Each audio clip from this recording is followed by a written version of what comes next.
Auto gas ದರ ಅವೈಜ್ಞಾನಿಕವಾಗಿ ಏರಿಕೆ ಮಾಡಲಾಗಿದೆ.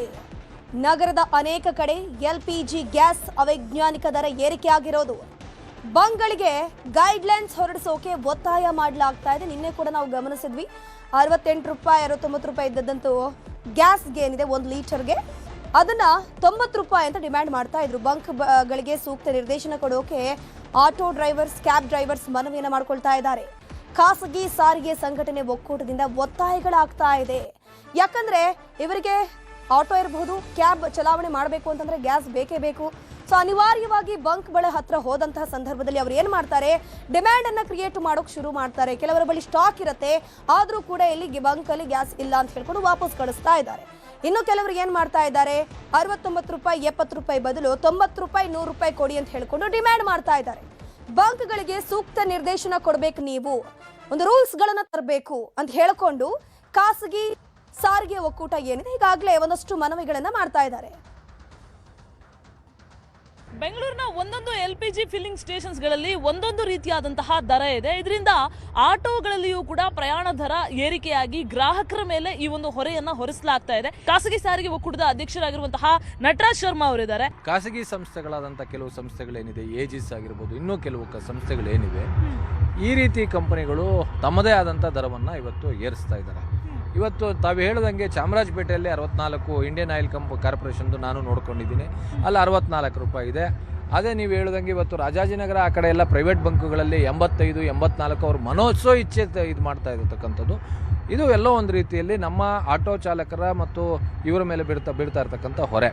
ಈ ಹೊರೆಯನ್ನು ನೇರವಾಗಿ ಪ್ರಯಾಣಿಕರ ಮೇಲೆ ಬೀಳ್ತಾ ಇರ್ತಕ್ಕಂಥದ್ದು. ಯಾಕೆಂದರೆ ಇವಾಗ ಆಟೋ ಚಾಲಕರು ಮೀಟ್ರ್ ಆಗ್ತಾ ಇಲ್ಲ ಇದನ್ನು ಏನು ಆ್ಯಪ್ ಇದರಲ್ಲಿರ್ತಕ್ಕಂಥ ದರಕ್ಕಿಂತ ಹೆಚ್ಚಾಗಿ ಕೇಳ್ತಾ ಇರ್ತಕ್ಕಂಥದ್ದು ತಾವು ಗಮನಿಸಬೇಕಾದ್ರೆ ಈ ದರ ಈ ಒಂದು LPG ದರದಲ್ಲಿ ಅವೈಜ್ಞಾನಿಕವಾಗಿ ಇದ್ದಕ್ಕಿದ್ದಂತೆ ಯಾವುದೇ ನೋಟಿಫಿಕೇಶನ್ಸ್ ಇಲ್ದಿರ, ಯಾವುದೇ ದರ ಹೆಚ್ಚಳದ ಮಾಹಿತಿ ಇಲ್ದಿರ ಇವತ್ತು ಇವರು ತಗೊತಾ ಇರ್ತಕ್ಕಂಥದ್ದು ಕೂಡ ಅನ್ಯಾಯ.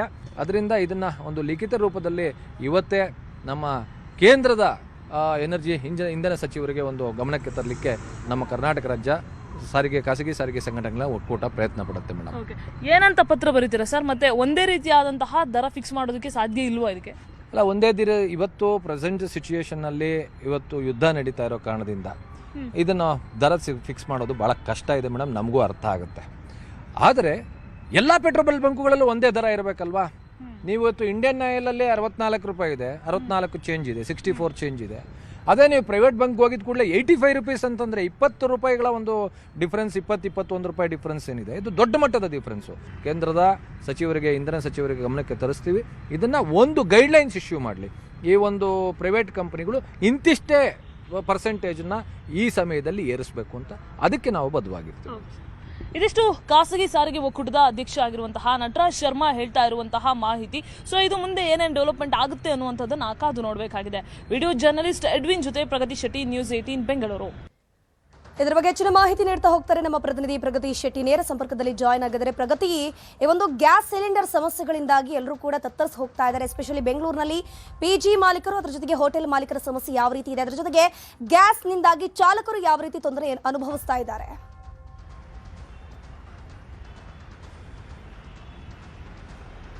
ಧನುಶ್ರೀ, ಅಶೋಕ ಪಿಲ್ಲರ್ ಸೈಡ್ ಹೋದ್ರೆ 64-65 ರೂಪಾಯಿ ಲೀಟರ್ಗೆ ಗ್ಯಾಸ್ ದರ ಇರುತ್ತೆ. ಅದೇ ನೀವು ಶೇಷಾದ್ರಿಪುರದ ಕಡೆ ಹೋದ್ರೆ 84 ರೂಪಾಯಿ 85 ರೂಪಾಯಿ ಆಟೋ LPG 1 ಲೀಟರ್ ದರ ಇರುತ್ತೆ. ಒಂದೊಂದು ಏರಿಯಾದಿಂದ ಒಂದೊಂದು ಏರಿಯಾಗೆ ಅವೈಜ್ಞಾನಿಕವಾಗಿ ದರ ಏರಿಕೆ ಆಗಿದೆ ಅನ್ನುವಂಥದ್ದು ಆಟೋ ಚಾಲಕರ ಆಕ್ರೋಶ.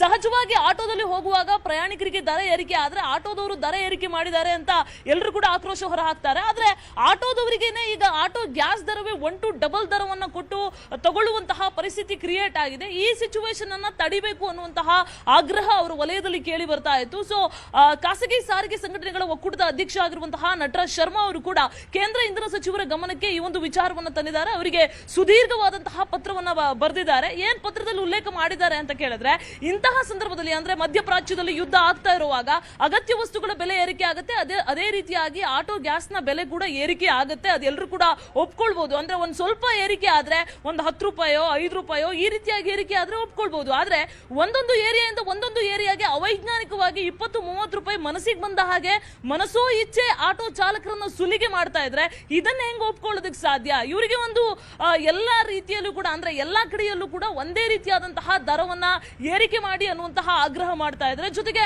ಒಂದು ಗೈಡ್ ಲೈನ್ಸ್ ಅನ್ನ ರಿಲೀಸ್ ಮಾಡಿ ಇಂತಹ ಸಂದರ್ಭದಲ್ಲಿ ಎಷ್ಟು ದರ ಏರಿಕೆ ಮಾಡೋದಕ್ಕೆ ಅವಕಾಶ ಇದೆ, ಎಷ್ಟು ದರವನ್ನ ಏರಿಕೆ ಮಾಡಬೇಕು, ಈ ವಿಚಾರಕ್ಕೆ ಸಂಬಂಧಪಟ್ಟ ಹಾಗೆ ಒಂದು ಮಾರ್ಗದರ್ಶಿ ಒಂದು ಸೂಚನೆಯನ್ನ ಇವರಿಗೆ ಕೊಡಿ, ಎಲ್ಲರೂ ಕೂಡ ಒಂದೇ ರೀತಿಯಾಗಿ ನಿಯಮವನ್ನ ಪಾಲನೆ ಮಾಡಬೇಕು ಅನ್ನುವಂತಹ ಒಂದು ಸೂಚನೆಯನ್ನ ಕೊಡಿ, ಒಂದು ಡೈರೆಕ್ಷನ್ಸ್ ಅನ್ನ ಕೊಡಿ ಅನ್ನುವಂತಹ ಆಗ್ರಹವನ್ನ ಈಗ ನಟರಾಜ್ ಶರ್ಮಾ ಮಾಡ್ತಾ ಇರುವಂತದ್ದು. ಜೊತೆಗೆ ರಾಜ್ಯದ ಸಾಕಷ್ಟು ಆಟೋ ಚಾಲಕರು ಕೂಡ ಮಾಡ್ತಾ ಇರುವಂತದ್ದು.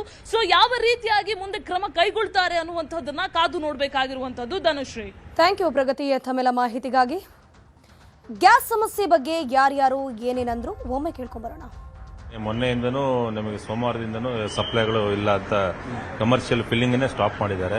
ಡೊಮೆಸ್ಟಿಕ್ಗೆ ನಾವು ಕೊಡೋದೇ ಬಹಳ ಕಷ್ಟ ಇದೆ ಅನ್ನೋ ಮಟ್ಟದಲ್ಲಿ ಇಂಡಿಯನ್ ಆಯಿಲ್ ಅಧಿಕಾರಿಗಳು ಹೇಳ್ತಾ ಇದ್ದಾರೆ. ಕೆಲವೊಂದು ಹೋಟೆಲ್ಗಳನ್ನು ಈಗಾಗಲೇ ಕ್ಲೋಸ್ ಮಾಡಿದ್ದಾರೆ. ಸುಮಾರು ಒಂದು 15-20 ಐಟಮ್ಗಳನ್ನ ಇವಾಗ ಸ್ಟಾಪ್ ಮಾಡಿದ್ವಿ. ನೆಕ್ಸ್ಟ್ ಇನ್ನೊಂದು ತುಂಬಾ ಐಟಮ್ಗಳು ಸ್ಟಾಪ್ ಮಾಡಬೇಕಂತ ಯೋಚನೆ ಮಾಡ್ತಾ ಇದ್ದೀವಿ. ಯಾಕಂದ್ರೆ ಎಷ್ಟೋ ಕಡೆ ಹೋಟೆಲ್ ಮಾಲೀಕರು ಕೂಡ ಪಿಜಿಗಳಿಗೆ ಟೈಅಪ್ ಆಗಿ ಪದಾರ್ಥ ಕೊಡ್ತಾ ಊಟದ ವ್ಯವಸ್ಥೆ ಮಾಡ್ತಕ್ಕಂಥದ್ದು ಇದೆ. ಸೊ ಹಾಗಾಗಿ ಎಲ್ಲೋ ಒಂದು ಹತ್ರ ನಮಗೂ ಕೂಡ ಇದ್ರ ಬಿಸಿ ತಡ್ತಾ ಇದೆ.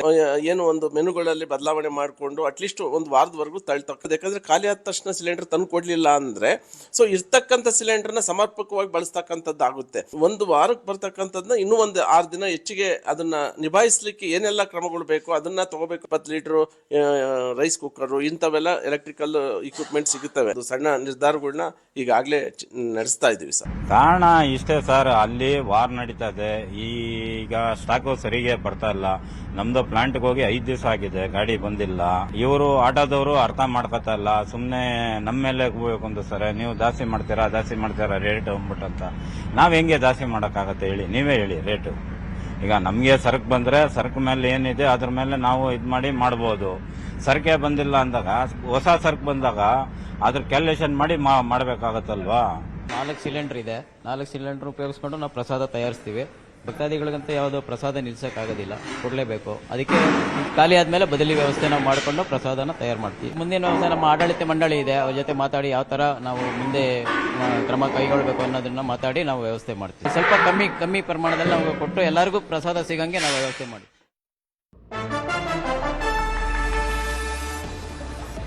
ವಾಣಿಜ್ಯ ಸಿಲಿಂಡರ್ಗಳಿಗಷ್ಟೇ ಸಮಸ್ಯೆಯಂತೆ.